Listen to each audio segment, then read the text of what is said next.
Glória a Deus. Bendito seja o nome do Eterno, o Deus de toda a história, o Deus de todas as gerações, o Deus que criou os céus e a terra. Bendito seja o nome dele. Amém? Glória a Cristo, o Eterno. Louvado seja Deus. Sou seu irmão, o irmão Van, daqui de Cabedelo, Paraíba, é o estado, capital é João Pessoa, Nordeste brasileiro. Amém? Glória a Deus. Então, eu quero apenas concluir agora esse estudo sobre soberania de Deus, plano de Deus, os projetos de Deus, a vontade soberana de Deus e os propósitos de Deus. O tema, rapidamente, o tema para a gente ficar aqui, guardar e nunca mais esquecer esse tema. Deus não é mau, Deus é soberano. Deus é bom, Deus é maravilhoso, Deus é protetor, Deus é pai, Deus é amor, Deus prospera, Deus faz o homem ter uma mudança de pensamento, Deus que enviou Jesus, Deus que foi para o sacrifício, o Deus que é soberano sobre tudo e sobre todas as coisas. Então, o tema, irmão Van, Deus não é mau. A você que se confunde soberania com maldade de Deus, não. Deus não é mau, Deus é soberano.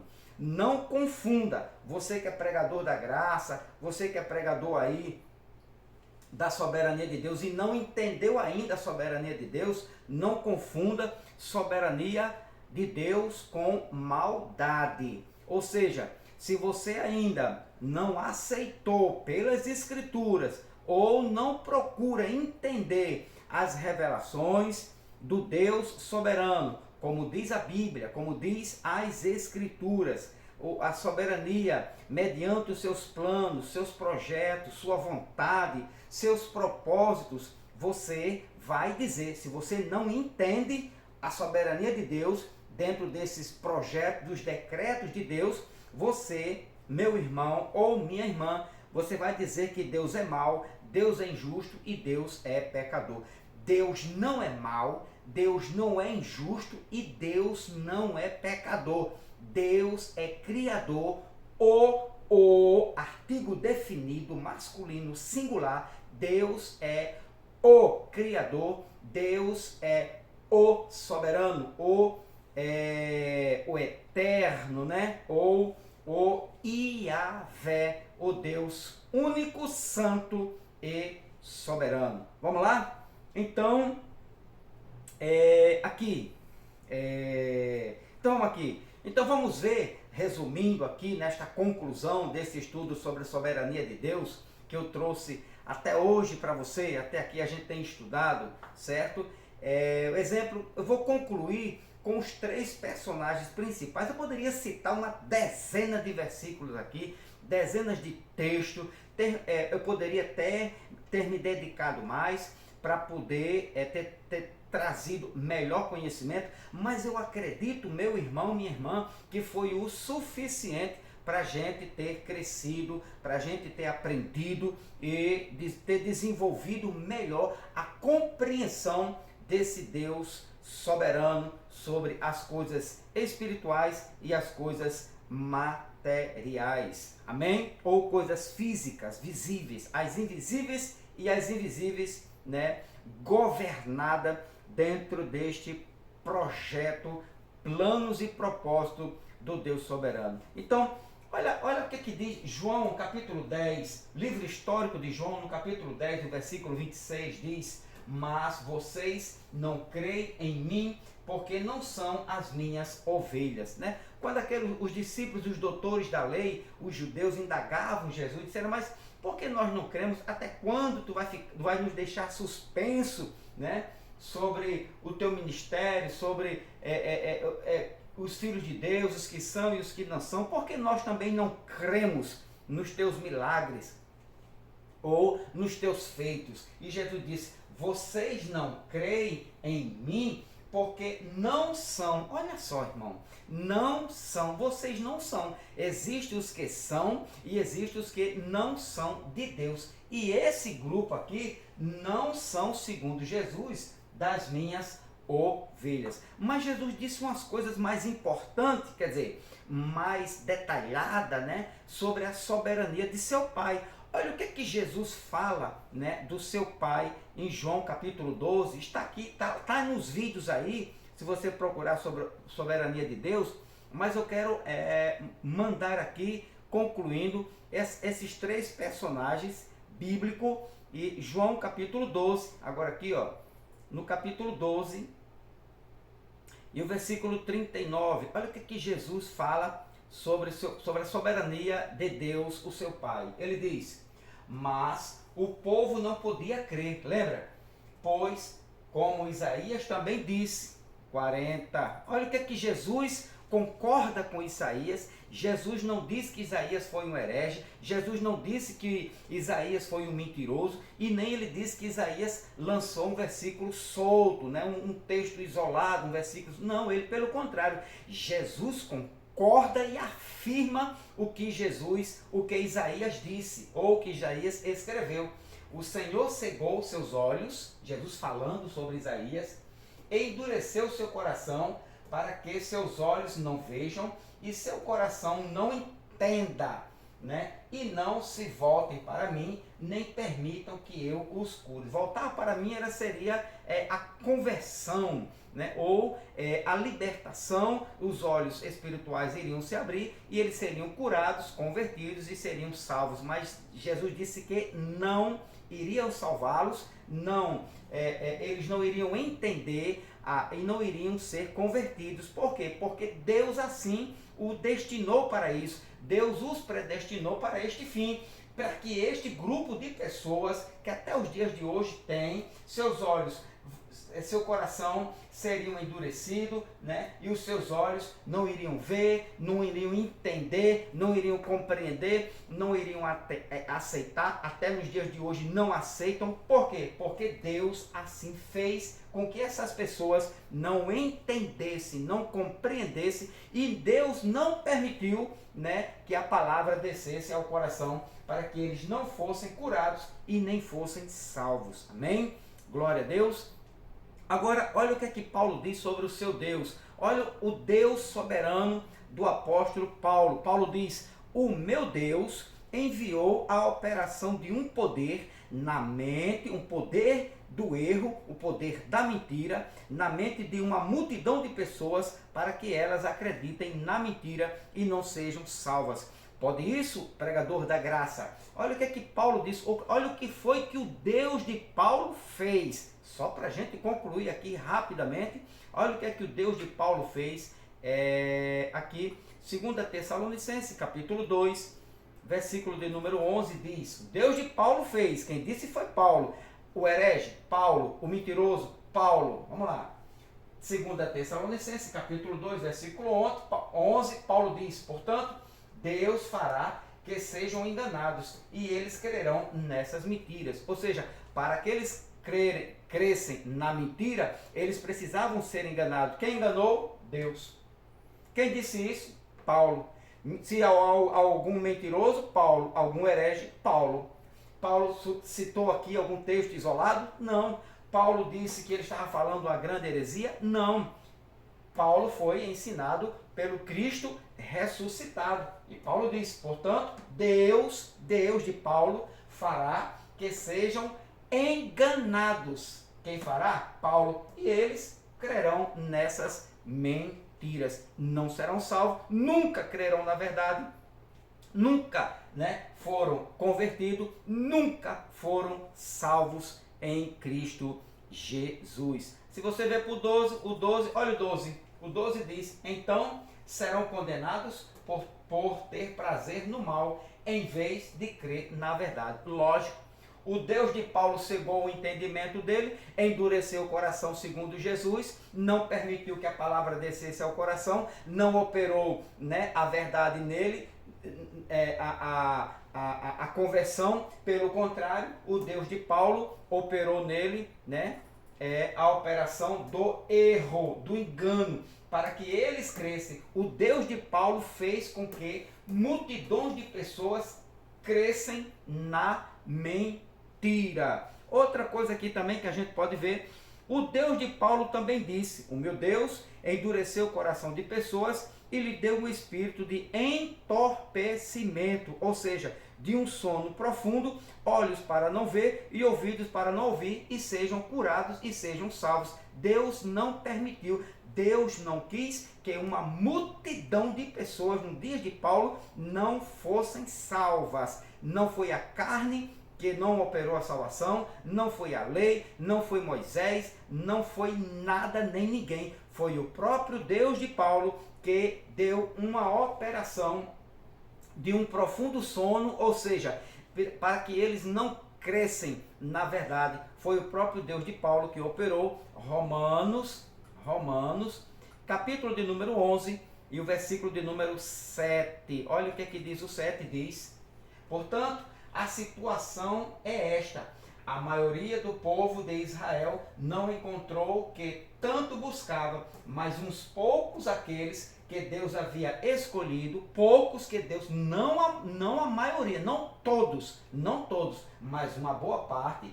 Que parte é essa que Paulo diz? Os escolhidos o encontraram, enquanto o coração dos demais foi endurecido. Está vendo como Deus opera, meu irmão? Aqui é nova aliança, novo pacto, novo céu, nova terra, Cristo ressuscitado. Está aqui, ó. Paulo com o Espírito Santo, eles com o Espírito Santo, mas o próprio Deus que operou no Antigo Testamento, operou também, estava operando nos dias de Paulo, fazendo o quê? Dando, né, aos poucos, né, a um grupo, né, aqueles que Deus havia escolhido, aos escolhidos, encontraram o quê? A salvação, encontraram a graça, né? O evangelho da graça, a libertação. Enquanto, olha para cá, enquanto o coração ou o entendimento dos demais foi endurecido. Quem fez isso? Quem endureceu o coração? A carne ativada? Não, o próprio Deus. Certo? Para que eles crescem na mentira. Segundo Tessalonicenses, capítulo 2, versículo de número 11. Então, Deus fez isso aqui. Agora, olha o 8. Olha o que Deus fez. Como dizem as Escrituras, Deus, aqui ó, o Deus de Paulo, os fez cair em sono profundo. Até hoje, fechou-lhe os olhos para que não vejam. Quem fez isso? O Deus de Paulo. E tapou-lhes os ouvidos para que não ouçam, para que não creiam, para que não aceitem, para que não acreditem, para que não sejam salvos, convertidos. Quem fez isso? O Deus de Paulo. Beleza? Tranquilidade, está mais do que esclarecido, do que provado biblicamente que Deus, o Deus soberano que operou nos dias de Paulo, o mesmo também que operou nos dias de Moisés, ou nos dias de Moisés e nos dias de Paulo. É a mesma ação. Veja o que disse Pedro, olha só o que disse Pedro, né, para a gente ir concluindo este assunto. Pedro disse: o meu Deus criou e gerou pessoas para serem descrentes, incrédulas, desobedientes, nunca crerão no Evangelho de Cristo e nunca serão salvas. Quem disse isso? Pedro. Como é que nós podemos provar? E o pior, olha o pior que Pedro disse: não nasceram, nasceram para isto. Pedro diz que Deus criou, gerou pessoas para serem incrédulas, ímpias, permanentemente não crerão, não aceitarão, serão enganadas, crerão na mentira e nunca, eu disse, absolutamente nunca seriam salvas. 1 Pedro, vamos aqui ó, 1 Pedro, capítulo de número 2, versículo 6, olha só o que diz o versículo 6, diz: como dizem as Escrituras, ponho em Sião uma pedra angular, escolhida para grande honra, quem confiar nela jamais será envergonhado. E o 7, sim, vocês os que creram, reconhecem a honra que lhe é devida. Mas para os que não creem, olha o grupo, os que creem, os que não creem, os que são salvos, os que não são salvos, os que nasceram para serem descrentes e os que nasceram para serem crentes. Olha a divisão que a Bíblia faz: joio, trigo, eleitos, não eleitos, ímpio, santo, injusto, justo. Entendeu aí? Os filhos de Deus, os filhos do diabo, os filhos da carne. Sim, vocês, os que creem, conhecem a honra que lhe é devida, mas para os que não creem, a pedra que os construtores rejeitaram se tornou a pedra angular. Agora o 8, olha o 8, e também ele é pedra de tropeço, rocha que faz as pessoas caírem.